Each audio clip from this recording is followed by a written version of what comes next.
seven, 6, 6, 5, 4, 4, 3, 3, 2. 2, 1. Here's our music. Okay, can everybody hear that? Yep. Where does yesterday's future, which is already here, meet today's future, which is about to happen, and tomorrow's future, which could be just minutes Everybody away? remember when we wore a watch? Welcome to Technology Revolution, the future of now, where host Bonnie D. Graham asks savvy futurists for their predictions about the tech-driven trends that are shaping our future right now. Here's your host, who will take us into the future of now, Bonnie D. Graham. Bonnie D in the house. Thank you to the voice of Ryan Treasure for introducing me as he's been doing all these years. I'm Bonnie D. Happy to be here, and I have a very special show today. A topic I haven't done in a couple of years. Aaron, is that your music or is that my music or what am I hearing? I'm hearing some music. There we go. Okay, too much. My goodness gracious, we're still getting music starting here. Just give me a second here. Let me kill the music. Okay, we got rid of all the music. Talking about echoes. We're talking about a topic I haven't covered in a couple of years, and I thought it was time. I think the world needs a little bit of relaxation, comfort, soothing. Am I hitting all the right spots, gentlemen? Yeah, we're going to talk about the future of cannabis and AI. Our focus is always through the lens of what will AI do for a particular industry, a particular company, a particular business, a particular creative genre. That's what I cover every week. So I've invited, through the good graces of people I used to know who recommended somebody to me, who brought somebody else and somebody else. So we have a nice networking chain going on here with my guests, and I appreciate all of you. So I'm going to start with my usual opening. And gentlemen, when I call your name, just wave. Here we go. So welcome, global audience, to Technology Revolution's Glow. Bonnie D on her Scarlett Mic, your host and guide. You know who I am, you know. Today we drive into a topic profound, the cannabis industry, where AI helps growth abound. Let me give you a little background now. The cannabis wave is rising high with laws that shift and markets nigh.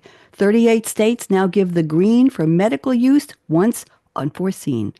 By 32, the U.S. may see a booming worth of 428B, that's billion. 400,000 jobs take root as legal sales keep bearing fruit. Global growth climbs, soaring tall. 444 billion is the market's call. More big firms join the budding space. Budding was a pun, gentlemen, while prices drop in retail's race. Now it's showtime, and I'm ready to start. Here are my 4 futurists bringing predictions a la carte when I call your name, wave. From Boulder's halls, a dream took flight. Christian Nitu's IoT vision shining bright. Snowgate mobile lockers patented and new. Then to cannabis tech, his weave path drew. He segued to operating stores his way, innovating his retail platform every day. Christian, did you like that? That was actually awesome. Okay, I'll take awesome. I will take awesome. Get a little closer to your mic. I want to hear you better. Now, our next guest. From courts of tennis to tech deals grand, Steve Flaks grew sales with a steady hand. BioTrack tech soon caught his eye, helping cannabis operators reach for the sky. A decade strong through highs and lows, Steve's industry insight never slows. Steve, what'd you think? That was awesome. Thank you. You're Really cool. welcome. Okay, I treat my guests very well. You're Now, 2 for 2. philosophy scholar first, but fate had planned Gary Decker's business path bold and grand. From food to tech through trials tight, with wisdom sharp and intelligent insight. Now an agribiz specialist with SAP, he's keen to help the industry grow smart on the budding scene. Gary, did you like that? Far too nice to me. Thank you.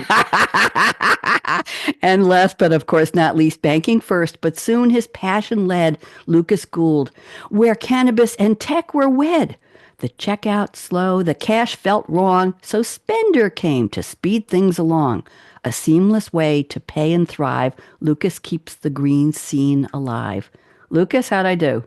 Killed it. I love Killed it. I want it, to take okay. some of that and have Spender use it. Some of that was great. I'm going to send you all a clip of this. Please So do. stay tuned, dear audience, as we explore this revolution in tech, innovation, and more.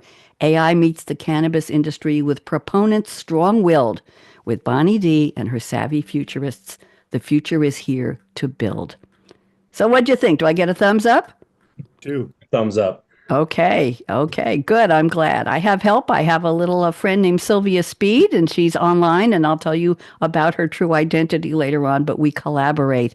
I gave her, you sent me a bio of about 300 words, and I put it all together in one document. We're talking 1,200 words, and in 5 seconds, she came back with 6-line verses for either of you, any of you, all of you, each of you. And then I went through and compared them to the original bios, and I did a lot of changes. I didn't think she hit the, pardon me, high notes of who you all were. So I inserted companies and names and all kinds of things like that. So I'm glad you enjoyed that. So here we are. Now I'd like to have each of you give us a little bit of filling in the blanks, because I'm sure I didn't get it all. 6 lines can't possibly cover your whole life. So Christian and I met on a Zoom call a couple weeks ago, getting to know each other, and then we put the panel together, both of us.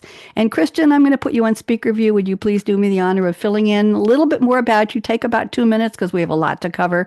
And go ahead. Welcome, Christian. Thank you. Yeah, it was really great to meet you last on the Zoom call. We met through one of my co-founders, Dan, who you worked with at SAP.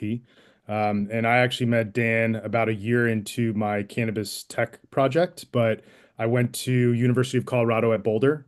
I started my first company when I was there, launched that, which you adequately put in your rhyme, Snowgate. Sold that company out of school, was kind of at the very beginning of the cannabis scene. And that's when I started to come up with the idea for Weave. Networking in that early stage was really awesome because we got to meet the government officials, industry professionals, and really got a good take at the ground seat.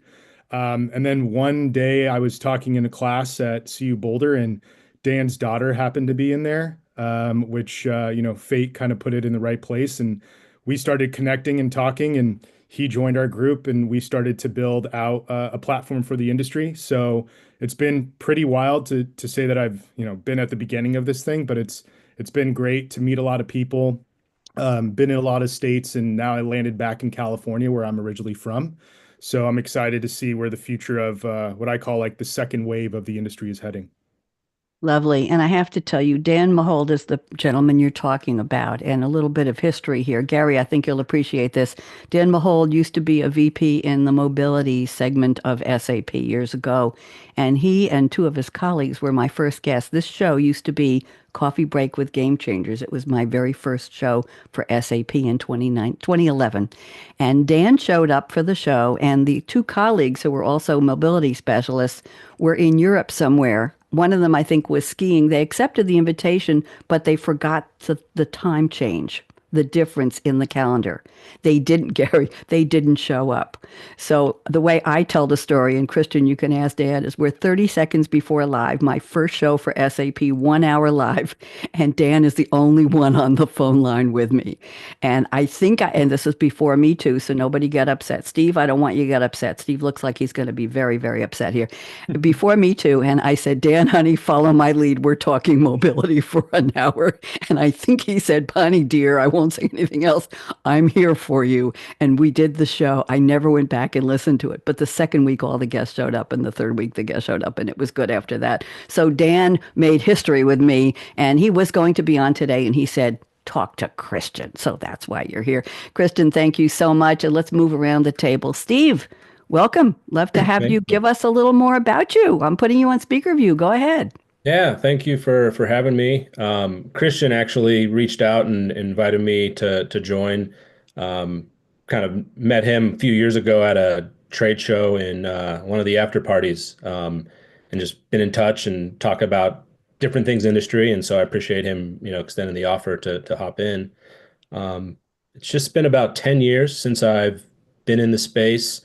I got in with a large POS and inventory management provider back in 2015, named BioTrack, and they provide inventory management as well as compliance solutions to regulators and to businesses. So I had the opportunity to build the sales team and understand the differences between the operators in each market, and kind of a unique view working with small operators, medium-sized operators, and large publicly traded companies. And through that, technology was always obviously part of our world, plugging in different integrators to the POS, understanding the payment offerings, understanding the loyalty components, kind of anything Canatech related. And when back in 2015, this is how far cannabis has come, especially when it comes to tech. There was a short list of loyalty, e-commerce, POS providers back in 2015. And now there's over 75 or 80 to 100. It's crazy how many there are, and everybody has their unique differences and their different value propositions. And it's really interesting to see the cannabis solutions that have been created for cannabis being such a unique market, with the regulations, with each state having nuances, and obviously with the AI, that's going to go a different direction. There's going to be consolidation. There's going to be, all sorts of, creative ideas. And I'm excited to join and listen to what Lucas and Christian have to say, and Gary, about that, as they, are all tech related entrepreneurs. Thank you so much, Steve. Pleasure to meet you. And the industry comes today with the aura or the ghost or the shadow of what it was, what it used to be before it was an industry that we talked about in the business sense of legitimacy or being accepted or being legal. I use that word. So it comes with that background, which makes it even more interesting to observers like me. So thank you, Steve. Gary Decker, you're here. Who sent you to me? Was it Tom Madonna? I think Tom recommended. It was. Yeah. Tom is a wonderful resource. He's a terrific guest, and he's on many of my shows several times a year. Gary, welcome. I'm putting you on speaker view. Why don't you fill in a couple blanks for us? Welcome. Sure. It's interesting. Steve was talking about the differences, the special nature of cannabis. I tend to view it as similar to a lot of things. But my background, I got started with SAP about almost 20 years ago, came from a fruit and vegetable cooperative. I've been in the food business for a long time. Got into this role about 15 years ago. SAP goes to market by industry, so we have specialists. Cannabis is a little bit different because there are aspects of it that make it very much like a retail business. There are aspects of it that make it very much like a consumer products manufacturer. There's farming aspects. It has worked its way into agribusiness. Anyway, I work with a lot of different companies around North America in the agribusiness space. I'm taking over for the guy who really got started with cannabis at SAP. SAP, if anybody doesn't know, we are an ERP company. We run a lot of the major companies of the world. In consumer products, we're very, very strong. In retail, we're pretty strong, supply chain, et cetera. The guy who got started spent a lot of time with the startup of the industry, and was involved with many companies when they were very small. As they get bigger, the capabilities that SAP offers become very interesting. What I like to think of it similar to is the wine business. I work with a number of the great big wine companies, and when you look at the wine business, they have a lot of the same issues. Not quite as strong as you can't do this, but there's a lot of places in this country that you can't sell to an individual directly if you're a winemaker. There's a lot of places in this country that have very specialized requirements about who all needs to be involved. So there's a little bit of that. There's also a little bit of the complete end-to-end, from growing to manufacturing to distributing to retailing, that's similar to a Levi Strauss, who makes jeans, but they also sell jeans. And so that's kind of where I come in. And my job here is to understand how companies work, how our solutions can help them run their business. But it's a lot of fun to talk to folks about how they could grow their business. AI is a really interesting topic because you almost get sucked into AI conversations everywhere you go these days. I was with a big meat company yesterday, and we found ourselves talking about AI when AI is not going to change the way the meat business works, not fundamentally. But we still got talking about all the things it could do. So it's a nice lead into today's topic. It's AI is a really interesting subject. Thank you very much. Thanks for joining us, Gary. Appreciate that. Lucas Gould, you're up. Tell us, what else do we need to know about you? Welcome. I'm not sure if what I'll say is need to know, but hopefully people will enjoy hearing it. Well, thanks for having me. Christian got me involved. I met Christian probably a month or so ago as we've started to think about ways that our two companies can work together. And appreciate you, Christian, getting me involved in this. Let's see, I've been in cannabis, I guess, for almost 8 years now, since 2017. Back in college, I helped launch a CBD consumer goods company. And once I graduated, I took a different path and started my career in corporate finance at JP Morgan. I worked on our payments team, on our corporate banking team. And so doing some similar things that I do now at Spender, but just for very traditional, very kind of non-cannabis businesses, and did that for a number of years. Um, and through that, I've just been a longtime cannabis consumer. And just, I think a lot of the problems that we're facing now with Spender, I personally experienced. And I had people close to me who owned and operated dispensaries. So I had just got a really, I think, unique opportunity to see some of the issues and the problems that both operators and consumers faced. And so we started Spender to solve a lot of those problems. We're big believers in cannabis normalization. In places that cannabis is legal, we think that you should be able to buy cannabis just like you can buy a cup of coffee. And yet the purchasing experience is very not normal, right? You pay with cash, you get a brown paper bag, with your product, and you walk out. And so we believe Spender's making the way you buy cannabis safer and more normal and more rewarding, and that will ultimately help lead to normalization. And so we work across a number of states with Spender, and we support both consumers and dispensaries, helping them find cannabis, helping them purchase cannabis, giving rewards for cannabis, just making the overall experience more rewarding, more normal, better access, those types of things. And so we definitely have our opinions on technology and on how AI can be used, and excited to talk some more about it here. So thanks again for having me.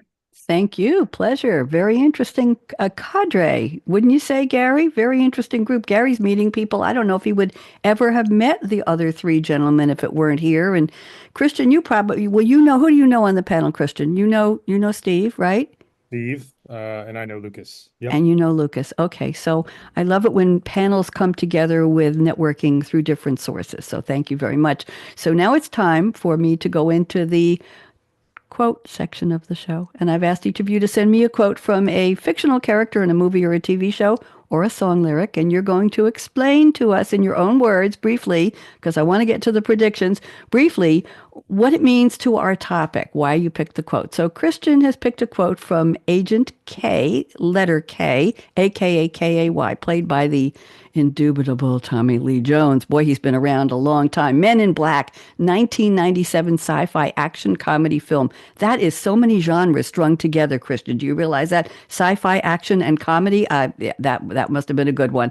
Agent K and Agent J, Will Smith, investigate a series of seemingly unrelated criminal incidents related to the extraterrestrials who live in secret on the Earth. We'll leave it there. Agent K was born, fictionally, Kevin Cunningham Brown. Okay, so here is the quote. It's a long one, but we'll get through it. 1,500 years ago, everybody knew that the Earth was the center of the universe. 500 years ago, everybody knew the Earth was flat. And 15 minutes ago, you knew that we were alone on this planet. Imagine what you'll know tomorrow. Christian, this is a damn good quote. So go ahead. What does this have to do with our topic in your own words? 2 minutes, go. I chose that one because I think it's interesting just to think about the history of humanity and how we feel like we know it all until 50 years, 100 years go by, and then we look back and realize like, wow, we really didn't know anything. And it just feels probably in the last 10 years, maybe 20 years. I'm only 35, so I'm young relatively, but to think of where the next 10 years is going to go advancements wise with technology, human evolution, things like that, it feels like it's even more rapid. There was a quote, actually, Sam Altman from OpenAI, he was just talking about this, about artificial intelligence, and he said that in 2035, the world's going to have the same collective intelligence, access to all of the information as the smartest people today. So it shows you kind of like where things are heading. So even though we think we know what today is going to be like, in 5-10 years, it might just be drastically different, and it feels even faster. So with artificial intelligence becoming kind of permeating through multiple industries, even with cannabis, it's like, I don't even know where it's going to go. I have some predictions, which I'm sure we'll all talk about today, but I really see its impact being pretty monumental for the cannabis industry. Thank you very much. Very interesting. Has everybody seen that movie, Mhm. Men in Black? Oh, Okay. yeah. Yeah. Steve, that's on your list for this weekend. There I've you seen go. it. Yeah, I've seen it. Okay, okay, good. Now let's go to Steve's quote. Steve has picked a quote from Suits. I have to tell you, I watched the debut of the new Suits LA. Yeah, That's about all I'm going to say. for sure. Not good. Ain't Yeah. ain't going back. Shame. Whoa. Yeah, we need Harvey. We do need Whoa. Harvey. Oh, we Need need both of Harvey them and we back. need everybody. We need the crew. We might not get Ms. M back, but we need the crew, Zane and everybody. Yeah, Donna, Yeah. we need him. Yeah, it missed the mark, and people were posting comments on their disappointment 15 minutes into the show. Live comments were going. Yeah, okay. Anyway, you picked a quote from Harvey Specter, played by Gabriel Macht. I thought he was going to make an appearance. He didn't. This is from the original Suits, the one and only Suits, season 5, episode 2. It was titled Compensation. It aired on July 1st, 2015. That's almost 10 years ago, Steve. Legal drama TV series, 9 seasons, 134 episodes. See, I do my homework. 2011 to 2019, created and written by Aaron Korsh.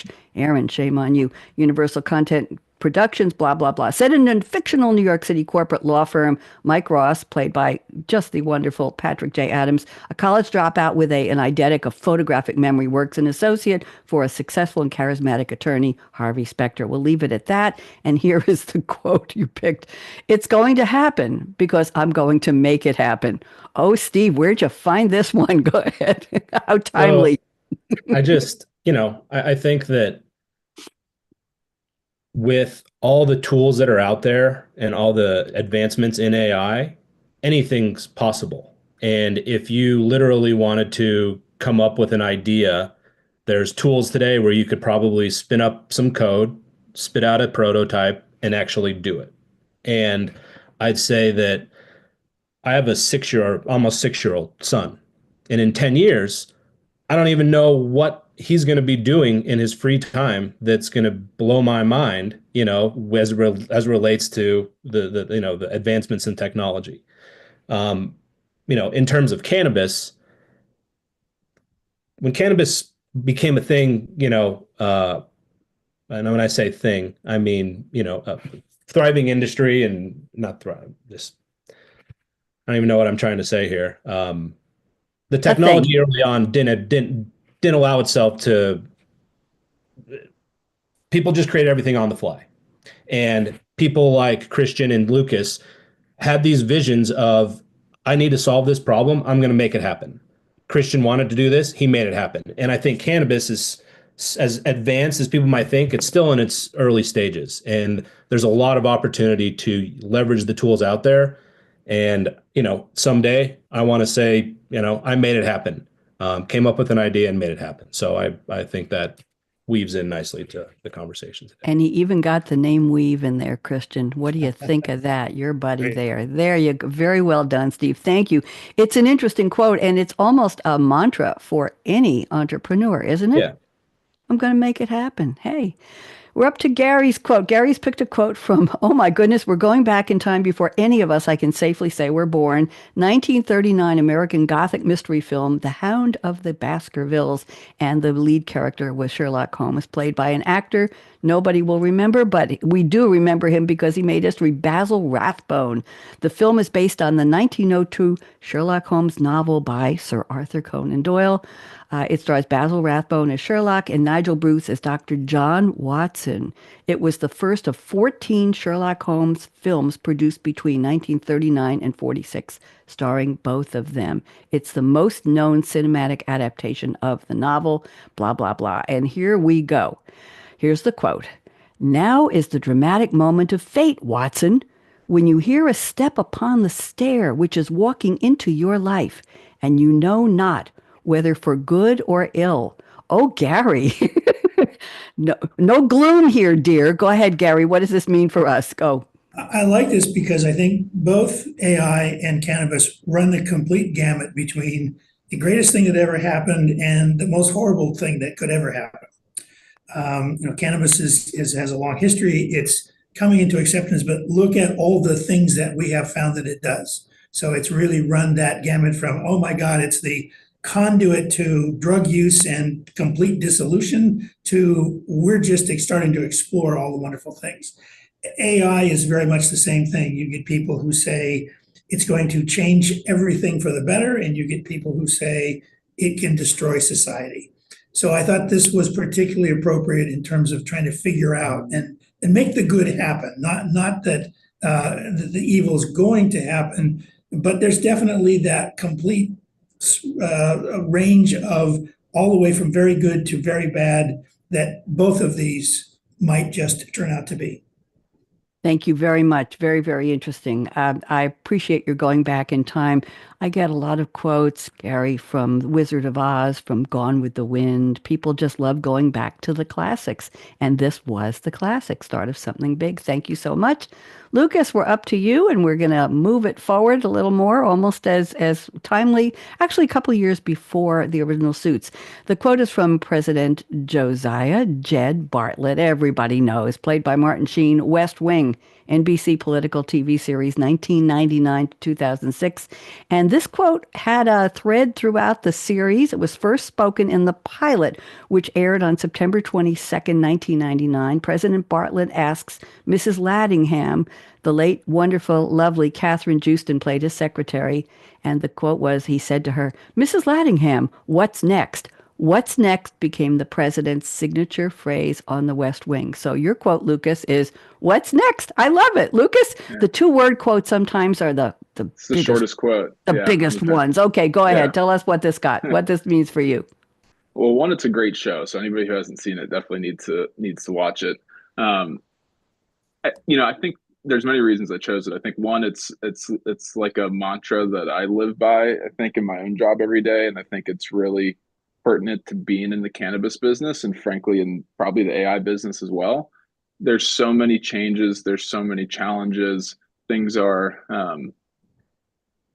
there's just so much that's happening on a given day. And as you span across the country and move into new markets, there's unique regulations. And so you're constantly coming across new problems or new opportunities or new things to learn. And so I just, and I say this to my team all the time, what's next, right? We solved the thing we're doing. What's the next thing we're doing? And so I believe it's almost a mantra that anybody that's coming into the space needs to have, of just not being, kind of stonewalled by the problems that most certainly will arise, and they will come in different size and shapes. And at the end of the day, I think just the persistence that's needed to be successful in the cannabis business is I'm not going to say is unique, but I think is potentially more than some other spaces. It's highly regulated and there's a lot of changes. So I think that's one. And then I think two, more specifically to AI, something interesting that I read the other day was now that intelligence is basically on tap with AI, right? Anybody can see anything, learn anything instantly, right? Your AI can just do it for you, whether you use GPT or something else. That what matters more is agency.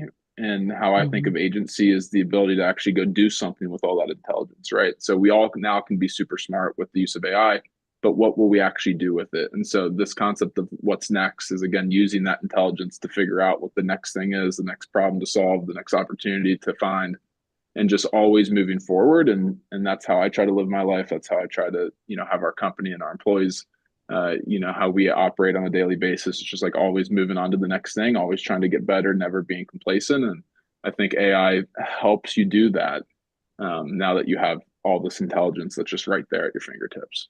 Right there at your finger, right there at the click of a mouse, at the drag of a prompt. Right there we go. Very easy. Thank you. Yep. Thank you, gentlemen, for playing along with the quote segment. I hope it wasn't too painful for you, but I ask all my guests to do this on all of my shows. And it's interesting to see what people's tastes are and what their favorite movies and songs. We didn't get any songs today. We had movies. Very interesting collection. Okay, let's go on. It is now the prediction segment. Christian, I have picked, and here's how it's going to work. I picked a prediction from Christian's 4. I put it in a private chat to him on Zoom, so I didn't bother anybody else.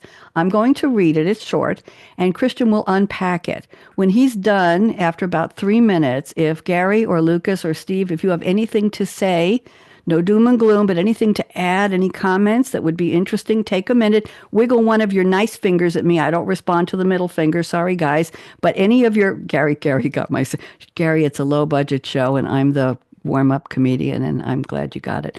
Wiggle one of your polite fingers, and I will call on you. I will see you. So here, let's start this. Christian says AI will be expected in software that cannabis operators use, whether it's AI assistance in texting and email tools, cultivation software for nutrients, growing schedules, etc. I'm going to stop there and let you finish this. Christian, go ahead. So I think where we're becoming as a society is more personalization, more recommendation, more efficiency in doing the tasks that we do on a normal day. So when we think about the cannabis industry, there's a lot of manual work still, even with software. So I believe that AI will come in and clean things up, if you will, or drive more efficiency in each different sector. So when I say, texting and emailing, which we'll talk about more, but instead of getting, a consumer that comes in your store and receiving mass text messages, this might be a consumer that only eats a certain or consumes a certain way, whether that's an edible or a drink.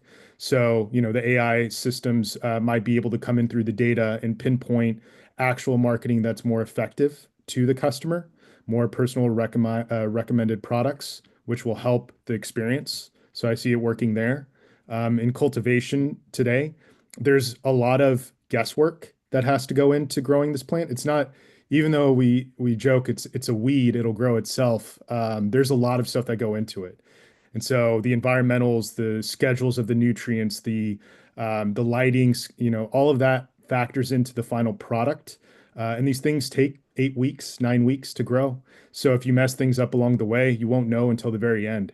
So I do think AI can come in and help drive more efficiency in actually how this stuff is produced, which eventually will create better products, but even cleaner medicine at the end of the day, because this stuff is plant medicine, and I believe that.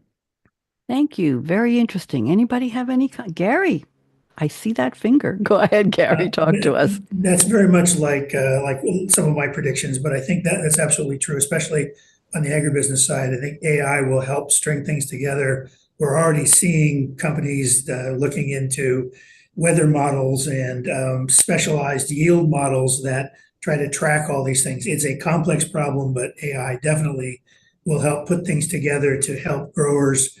I think it will even go further to say, I want to grow a particular kind of response in a consumer.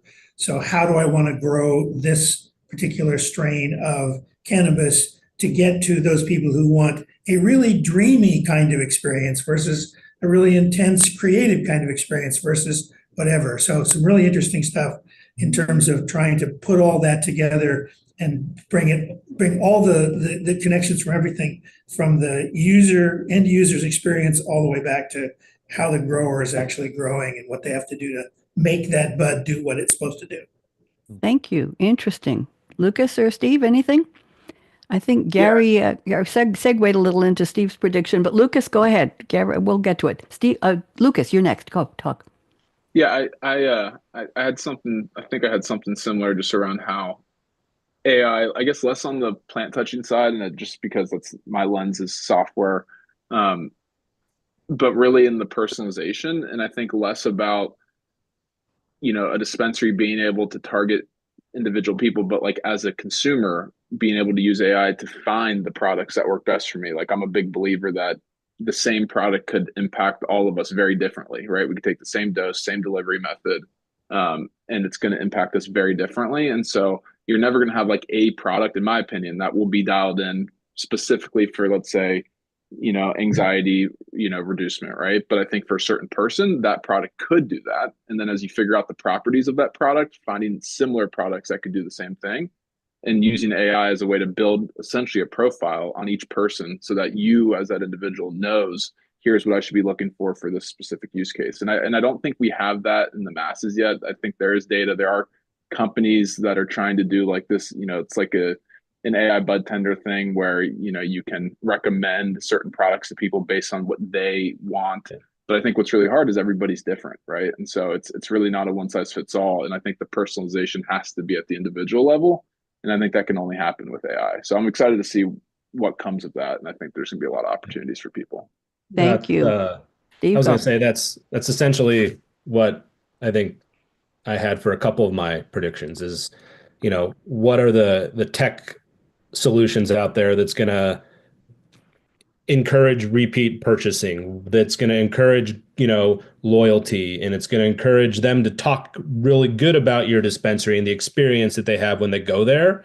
But also, the tools that are available for the staff, the bud tenders, and how do you make them smarter, and how are they the experts and not, hey, this is a indica or sativa, which is pretty general. When you go to a dispensary, somebody might just be pretty broad, where have a better conversation. So there's training tools that could incorporate AI to make the bud tenders more aware of how to have conversations with individuals, or how does that follow-up happen after the purchase is done, and really kind of taking it a step further outside the store. So when they come back, you can do that process again. So I'd say that, tools like that with the AI, it's going to be very interesting to see what happens in the next couple of years for sure.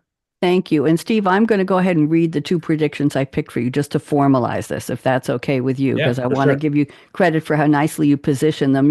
The first one we were going to do, which Lucas and Gary got into, which was wonderful. You said AI will help businesses understand their most qualified prospects and buyers by leveraging a variety of data, including loyalty, demographics, etc. AI can help predict, which is what we talk about here, who is coming into the shop, what they want, making the experience better, and they'll be more likely to return. That was the first one. Then when I heard where they were going with that, I picked your second one, which is what you were, and if you want to expand this a little more, you say AI will help sales reps sell more to cannabis industry operators, and hopefully tools will be adopted by the industry as they are in other verticals. You want to talk a little more about those tools, Steve? Go ahead. Yeah, I'd say that, there's prospecting and sales in any industry is not easy, right? And then when you look at the cannabis industry, cell phones really are tough to get. You can't really get a hold of growers that easily. And there are tools out there, that provide the ability to, find who's who. But, having in a perfect world, if I'm a sales rep for let's call it a brand or even an ancillary company, I want to come in every Monday and have a list of ideal prospects that I can immediately call. And the AI has put together here are the 10 most qualified people based on all of the information. And I know that there are some competitors out there, or some companies that, like a Zoom Info, that might do that. But, in a perfect world, having ideal prospects already sift down to here, you call these people, you say this, and that's going to be transformative in selling here in the next couple of years for sure.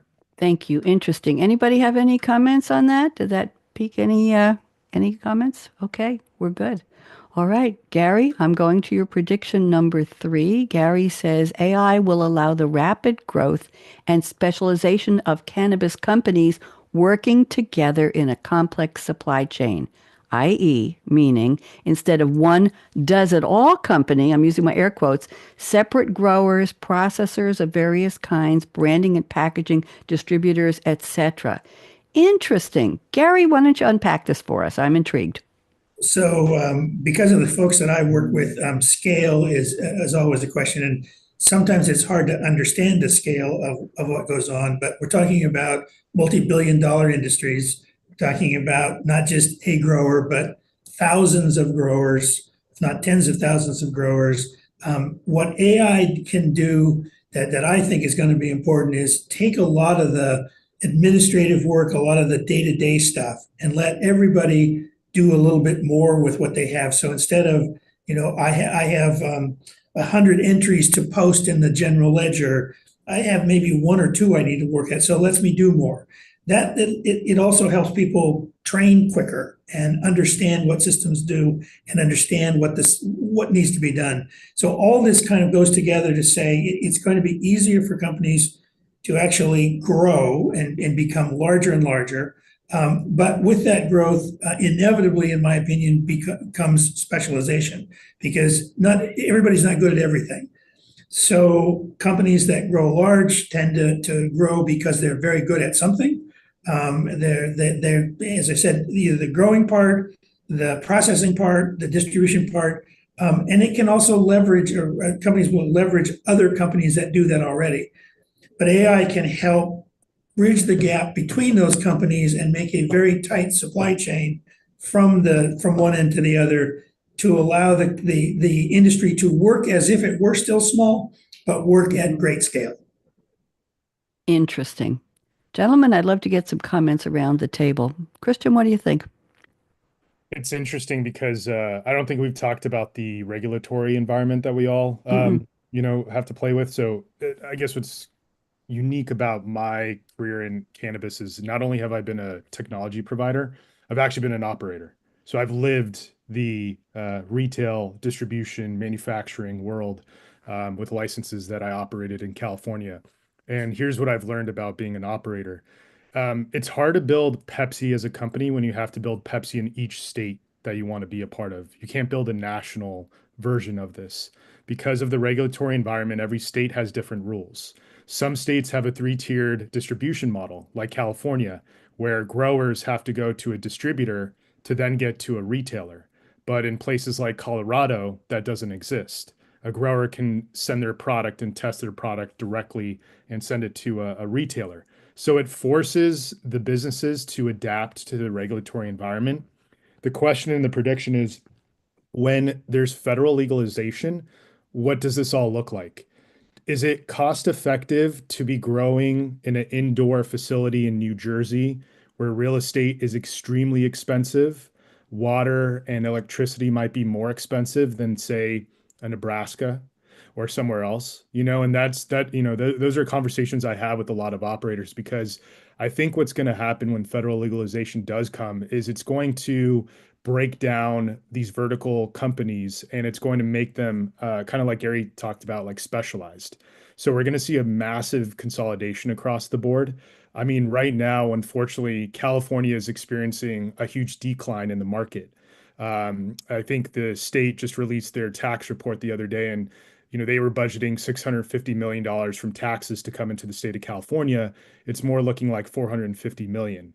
So I think this is kind of like showing, a deceleration of the market on the west side of the United States, whereas the East Coast and Midwest is just starting to get more active. And so in Humboldt County, which is, we call it the Emerald Triangle. So we talk about the cannabis industry. Everyone knew that the best cannabis to get in the world was from that region, kind of like wine. And, you go to different parts of the world to get this stuff. When I first came to California and everything got regulated in 2017 on the recreational side, I think there was over 10,000 growers there. Now we're looking at 450 licenses today. So a lot of these growers are going extinct because of the regulatory tax market dynamics. So it is forcing people to consolidate. It will push people to specialize in certain things that they do well, and they're going to have to work together. So I do agree with what Gary's saying, and I do think we're going to see less operators when this thing gets federally legalized. Thank you. Gary, any comments? I'll get you a second, Lucas. One second. Two quick ones. It's a great point about the regulations, but they are changing. But I would say, even on that score, I mentioned before, companies like Gallo, Constellation Brands, all the big wineries deal with complete differences in state by state regulations in regulations around the world. So there are ways to handle it. It's not easy, but there are ways that large companies have figured out how to work within the regulations. But I do think the general acceptance of cannabis is going to help make that simpler. It's probably not going to take it away, but we already know how to handle dealing with different states that have different regulations because of our experience with the wine business. And although cannabis is more strict, it's still just a series of regulations that you have to keep straight, and that can be done. But AI will actually help figure that out, because it can say, oh, I am sending something to this particular customer in this particular location. What do I need to worry about, and help line things up? Thank you. Lucas, join. What do you think?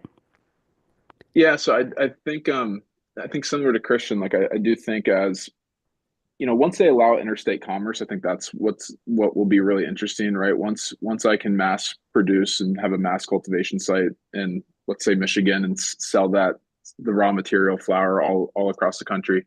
And I think that will eventually happen. I'm not sure when. And I think when that does happen, I think what you'll really see is the importance of brands. And I think it's no different than what you see in maybe the alcohol industry today, where people mostly are buying for their favorite brands, right? And I think there will be a place for cannabis dispensaries and cannabis retailers, but I do get concerned by the fact that I think you'll see less cannabis dispensaries. I think you'll see less cannabis cultivators. I think you'll see less cannabis processors.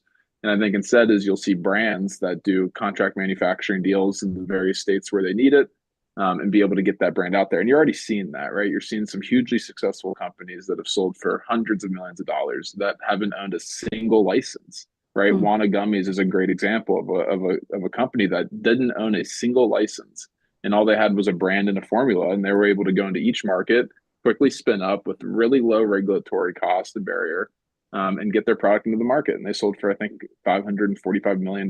So I think that will only increase. And the benefit of AI in this case is it will be easier and faster for brands to get off the ground. It will be easier and faster for brands to dial in formulas that can potentially solve a specific use case. But I'm really interested in at times, I think, borderline concerned with what the broad market will look like. And when you have, whether it's consolidation or just outright closures, and you're already seeing that in very mature markets where dispensaries that were really successful, their doors are shut now, right? Or cultivated, to Christian's point, 10,000 down to 450. I mean, that's a significant impact. And so what will that look like in, 2, 3, 5, 10 years? I'm not sure, but I do think it will be smaller in terms of the number of producers and operators, and much larger in terms of the consumer and the general consumption. So I think you'll see more plants being produced, more products being sold, more consumers participating, but the companies that make up that supply chain, I think, will be less. At least once interstate commerce comes. Thank you. And Lucas, I want to put some subtext on this or over the top, because I have two predictions picked for you, and then we have about 10 minutes left. So Lucas says, and I'm going to start with prediction 4 and then add 3, and this will segue to what you've just been sharing on Gary's prediction. Lucas says AI will enable deeper science to be done on the cannabis plant and really understanding how it can help people. And then he says AI will help make it easier for new cannabis companies to enter the market and provide services that help the industry. So I think help was used in both of those predictions. That's why I thought it was nice to say AI will help the science, and then new companies that I'm assuming will take advantage of that science will come in. So 3 minutes. Go ahead, Lucas. Yeah, so for the first prediction you mentioned on the science part, I think there's still so much to be done, and I do think there's a history of finding ways that cannabis can really help people. I mean, take Charlotte's Web with epilepsy, right, and the ability for cannabis to really stop. I mean, we had an employee that was having seizures every day, and the state took away his license and tried every medicine that the doctor prescribed to him, and he said no. He went to a full cannabis regimen. It was the only thing that stopped his seizures. They gave him his license back, and he was fine. And it was cannabis that did that. And so we need to find like more of those, right? Like, what are the other things that exist that are ailing people that cannabis can actually and truly solve their problem? And I think AI will help us do that at a larger and faster, more efficient scale than we have today. And you need regulatory change with that too, right? So I think those two things will make a huge difference. And then on the next prediction, I think what you then need is, as when you have this science and when you start figuring out, okay, this can do this and this can do that, you then need companies to come in and produce it at a large scale, right? And actually get it to the market, sales, marketing, product development. I mean, it's a lot of work to get something from concept into people's hands, let alone, thousands, if not millions of people's hands. And I think AI will make that easier.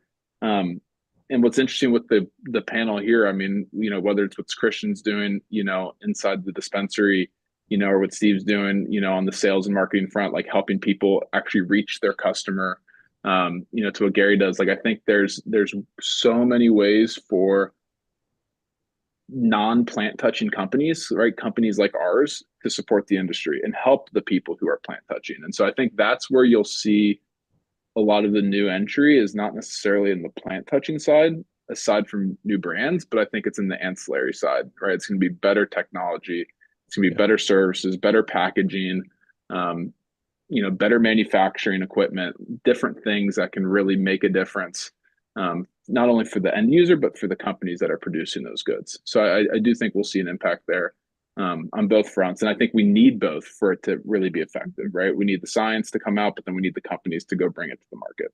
Thank you very much. We've got about 6 minutes left. I'm happy to entertain any comments on Lucas's two predictions. Steve, go. Yeah, I just wanted to make a comment about Yeah. like similar to the regulations and how they impact operators. Some of the rules and regulations today, or the fact that cannabis is federally illegal, are holding back other companies from entering in the space. And I'd say that some of the companies, and SAP, I guess it would be, from my perspective, a company that is huge and coming into cannabis, right? And so I'd say that you having the resources to develop, to go and make these products and enhancements put you in a good spot. Whereas some of the legacy tech companies that are operating in cannabis, it's survival, and being able to find money to actually build new products and services in the at this time is difficult, right? So we're seeing a lot of traditional companies looking to enter in cannabis, knowing that they have resources behind them to make significant improvements and find that as an opportunity for them. Thank you. Gary, you're nodding. Say something. That's a really interesting point. There are some big companies. Constellation Brands, for example, is invested in it, quite a bit of it in it. We haven't talked much about what AI takes, and that leads me to talk about as AI is used. I think there's going to be a gap that continues to grow between the haves and the have-nots. AI is extremely hungry. It needs massive amounts of data to work with. And if you can get that from public sources, great, but a lot of it just needs to come from internal sources. So the bigger companies have an advantage. The more they can use AI to be better than the small companies trying to survive, widens that gap and makes it more and more difficult. So that's some of the difficult side to an industry that has really grown up from very small companies. As these big companies come in, the 800-pound gorilla does have an advantage in a wrestling match. And AI is going to accentuate that, in my opinion, which makes it tougher and tougher. But there's always room for great ideas. There's always room for the new things that are truly new. But somebody just trying to get by and do what the big guys do, that's going to be really hard. Okay, I've got 3 minutes left. Lucas wants to say something. Go ahead, Lucas, real fast. I think Gary, it's interesting because I think the one benefit of AI is that hopefully, I guess, in some extent, the smaller companies could maybe be more likely to compete with bigger companies than they could historically, right? I think historically, like big companies, once they had their market, you had really no chance of outcompeting them. But I think now with AI, you can be, whether it's faster or smarter or whatever it is, to get ahead in certain areas, especially in certain niches where maybe they're not focused as much in. And I think you may see that in cannabis. But I agree with you. Like the company with the proprietary data set that can create like a real application with AI that's actually useful, like that will win, right? And I think that's what you need to figure out like what is the data set that you have access to that nobody else does. And if you can use that to train your model or to train your application to do the specific thing that you think is needed, like that in my opinion is what's going to win. So I do agree with you on that for sure. Thank you. Lucas, you get the last word. Go. I'm sorry. Me? Kristen. I apologize. Kristen, I was looking at Lucas. I totally echoing Gary's sentiment about big companies having the ability and the resources to do this. I also agree with Lucas. I think AI is going to help the little guy compete, on a bigger scale. But just something that we're doing at Weave that kind of folds into what everyone was just talking. So we've launched in 2015 a point of sale system for dispensaries all over the U.S. that are legal. We've accumulated millions of transactions since that time. And about a couple months ago, we have a partnership with Google. And we've been working with the Gemini team. And so for us, what we've found interesting is that we've been building custom LLM models on all this transactional data. And what we're trying to do is when you go online and you see those recommended for you, we think you're going to buy this, you should buy this as well on any e-commerce site. We're taking that idea and we're actually infusing it into the store. Where we see this as open new territory, because the problem is, like everyone was talking about, is you have different walks of life going into stores to access cannabis, whether it's medicinally, recreationally. The problem that they have is if they have a bad experience one time, they might be hesitant to come back a second time. So they rely on the people at the stores to recommend the right products. And you'll hear when you walk into a dispensary, most of the time the salesperson will ask them, what kind of experience are you trying to have? And that's how they start guiding the sales process. So what we've has started to do and look at testing with our clients is within the point of sale system, being able to recommend those products out of the gate to help drive that conversation more personalized. So if we know that this gentleman has come in for the last, 5 visits and always buys an edible, then we know that he might want to look at those types of products. So I do think that the guys who started early in the space have the advantage of the fact that they've accumulated a lot of data. Thank you. Thank you. Thank you. Gentlemen, I'm going to predict that we're going to be back for part 2 in April. We have a lot more to talk about. And one thing we didn't cover, me as a completely outside your industries, we didn't cover marketing. How do you talk to people about it? What do you tell them? How do you create that experience in text, in pictures, in videos, in rhymes? How do you do that? We haven't talked about that. The panel might be different, but I'd love to have all of you back. Quickly, raise your hand, and we're going to say no, no, no on the count of 3. Raise your finger and join me. People say the future is already here, and we say 1, 2, 3. No, no. That future was half a second ago. The future hasn't happened yet. I'm Bonnie D. Thank you so much, Christian Nitu and Lucas Gould and Steve Flaks and Gary Decker. Gary, I'm just delighted to have somebody from SAP on the panel, and shout out to Tom for bringing you here. I'm going to play the music, and thank you to Aaron Keller, our engineer, and let's go out with our... Are you tired of hearing the future is already here? We are too. That may have been yesterday's future, but today's future hasn't happened yet. I told you that. Take a deep breath, tune out the hype, the noise, and turn up the volume. Savvy, art of the possible technology visionaries talking about how today's innovations right now are shaping every aspect of our real future. We'll laser focus our spotlight on buzzworthy tech like artificial intelligence, machine learning, Internet of Things, augmented reality, and lots more. This was done Clear 8 years your ago. calendar and open your mind for Technology Revolution, the future of now. With the most upbeat host on global radio, Bonnie D. Graham. Listen anywhere, anytime, on any device. There we go. Thank you to the voice of Ryan Treasure. I wrote that and he recorded that at least 8 years ago, and I think it still works. So thank you, Gary Decker. It was lovely to meet you. Christian Nitu, you're a hero to me. Steve Flaks and Lucas Gould, wonderful. Thank you so much. Aaron, are we out on Voice America? Yes, we are. I killed it right after the outro there. Thank you very much. I'm going to say thank you very much. I'm going to say goodbye to we're still live on live streaming here. Everybody wave goodbye to LinkedIn, wave goodbye to Facebook, wave goodbye to YouTube. Don't go away. We're going to talk for a second here. Bye, Aaron. Let me get going here with my stop the recording.